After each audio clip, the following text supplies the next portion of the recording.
सो hi everyone. इस video में हम बात करते हैं इसकी स्टॉक की। देखो, एक सिंपल सी चीज़ है जो आपको बताना चाहता हूँ।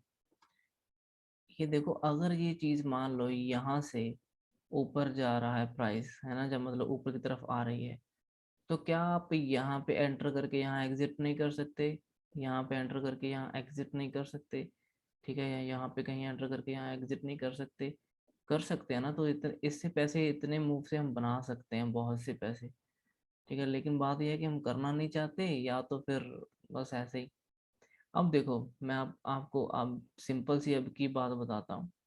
देखो, लास्ट टाइम हम क्या देख रहे हैं कि देखो, ये एक रिजेक्शन कैंडल है। ठीक है, और ये यहाँ से डाउन साइड मूवमेंट आया। ठीक है, डाउन साइड गया और यहाँ क्लोज हो गया।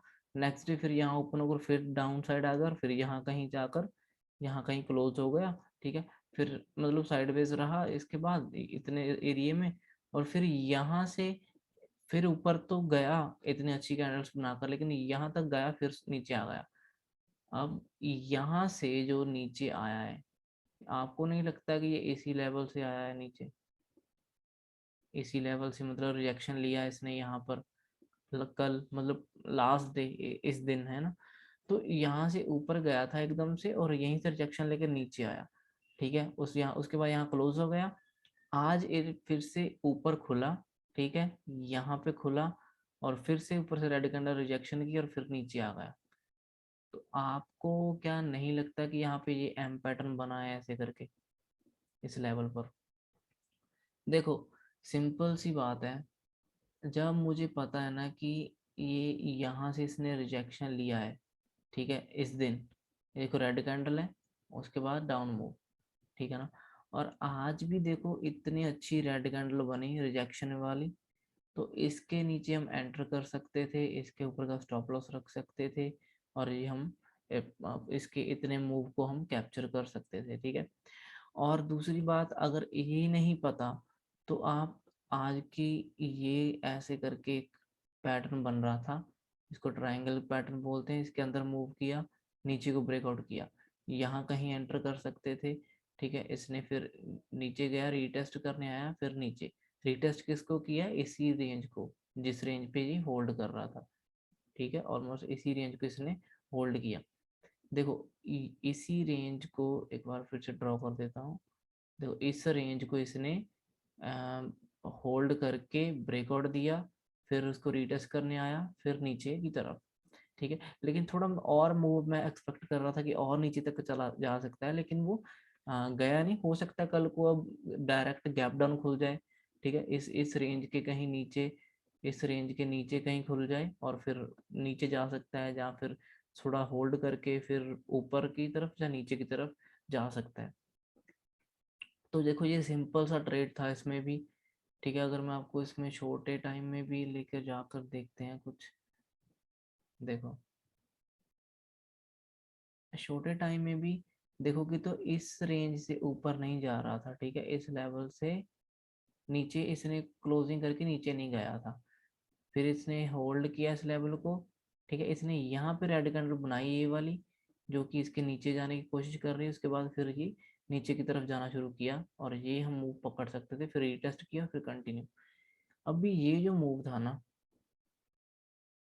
ये मूव हम पकड़ सकते थे इसमें। ये टाइम कौन सा है, पहले हम ये टाइम भी देख लेते हैं। 12 बजे, देखो 12 बज के 45 मिनट पे, जैसे कि हमें पता है कि 12 बजे के बाद फॉरेन की कुछ मार्केट्स ओपन होने का टाइम हो जाते हैं, तो फिर ये भी थोड़ा सा मूवमेंट करता है। ठीक है, दूसरे हाफ में, जिसको हम दूसरा हाफ बोलते हैं। ठीक है, पहला हाफ हम 9 बजे से, 9:15 बजे से, 9:50 से 10 बजे तक, 10 साढ़े 10 के करीब रखते हैं। ठीक है, ज़्यादातर या फिर मैक्सिमम 11 बजे तक। और जो सेकंड हाफ का मूव होता है वो हम 12:30 से 1:30 के बीच में हम देखते हैं कि ये सेकंड मूवमेंट शुरू होता है। फिर जिस तरफ ये मूवमेंट शुरू करता है उसी तरफ ये चलता रहता है। ठीक है, क्लोजिंग तक, मार्केट की क्लोजिंग तक, 3 बजे तक कह लो, 3 बजे तक, या फिर हम एक मूवमेंट देकर थोड़ा सा ऊपर नीचे भी हो सकता है। मीन्स कि इस टाइम में एक अगला मूव चलने स्टार्ट हो जाता है। तो ये सिंपल सा प्राइस एक्शन था, ठीक है, इसमें कोई इसमें रॉकेट साइंस नहीं था। अब देखो, अब ओके, अभी इसमें RSI का भी देख लेते हैं, सीन है ना, हम RSI को भी देखते हैं। तो ये देखो, जब ये सेम लेवल पर रिजेक्शन ले रहा है, ठीक है, और यहाँ पर RSI इतनी ऊपर थी, ठीक है, 80 के भी ऊपर थी, 80 के ऊपर थी, इतने से ये और ऊपर नहीं जा पाया। अब तो RSI सिर्फ और सिर्फ 65 के करीब ही रह गई, ठीक है, अब की तो मीन्स कि ये डाउन है, वीकनेस है यहाँ पे दिख रही है RSI में। तो आपको लगता है कि यहाँ से और ऊपर चला जाएगा? नहीं जा पाएगा, तो ये नीचे आने के चांसेस और भी थे इसके, ठीक है। तो हम इसको इस बेस पे भी ले सकते थे ट्रेड। और अगर एम पैटर्न में देखा जाए तो ये एम पैटर्न बन रहा था ऐसे करके, ठीक है, उसके बाद नीचे आ गया, ठीक है। हालांकि ये नेकलाइन थे और ये ब्रेकआउट होने के मैं सोच रहा था कि ब्रेकआउट हो जाए, हुई नहीं, हो सकता है कल हो जाएगी, ठीक है। तो बहुत अच्छा था, तो हमने भी, मैंने इसी में पैसा बनाया, ठीक है, इसी में आज मैंने अच्छा खासा पैसा बनाया, ठीक है। जब मैंने देखा कि ये ब्रेकआउट हो रहा है, ठीक है, मैं मॉर्निंग का मूव तो नहीं पकड़ पाया यहाँ पे क्योंकि मैं अवेलेबल नहीं था, मैं यहाँ पर अवेलेबल था। मैंने इस कैंडल के बीच में एंट्री कर ली थी और इसी के ऊपर छोटा सा स्टॉप लॉस था, और ये मैंने पूरा मूव कैप्चर किया। फिर ये ऊपर आ गया, फिर मेरा जितना प्रॉफिट था वो खत्म हो गया था, मीन्स कि थोड़ा सा प्रॉफिट बचा था यहाँ पर। लेकिन मैंने इस यहाँ पे भी होल्ड किया, क्योंकि क्योंकि यहाँ पे मुझे पता है कि इस लेवल को अगर ये ब्रेकआउट करके नीचे गया है ऐसे, तो रीटेस्ट करने आएगा, फिर रीटेस्ट करके फिर नीचे जाएगा। तो यही हुआ कि रीटेस्ट किया फिर नीचे गया, और यहाँ पे मुझे कहीं पे भी कोई ग्रीन कैंडल नहीं दिख रही थी, ठीक है, जो मुझे बिल्कुल डरा दे, जब मुझे यहाँ से पैनिक हो, मुझे कि लगे कि नहीं निकलना चाहिए, ठीक है, ऐसी कोई कैंडल देखो, जो पूरा टाइम ये कैंडल इसके होल्ड ही करता रहा। ये कैंडलें कुछ खास ऊपर स्ट्रांग नहीं है, ग्रीन कैंडल तो बनी नहीं इसके बाद, ठीक है। और ये ग्रीन कैंडल भी इस लेवल को टेस्ट करने तक ही आई, उसके बाद वो ऊपर गया ही नहीं कुछ। और इसके ऊपर ऐसे क्लोज करती कोई अच्छी कैंडल, तो फिर मैं एग्जिट शायद कर लेता, ठीक है।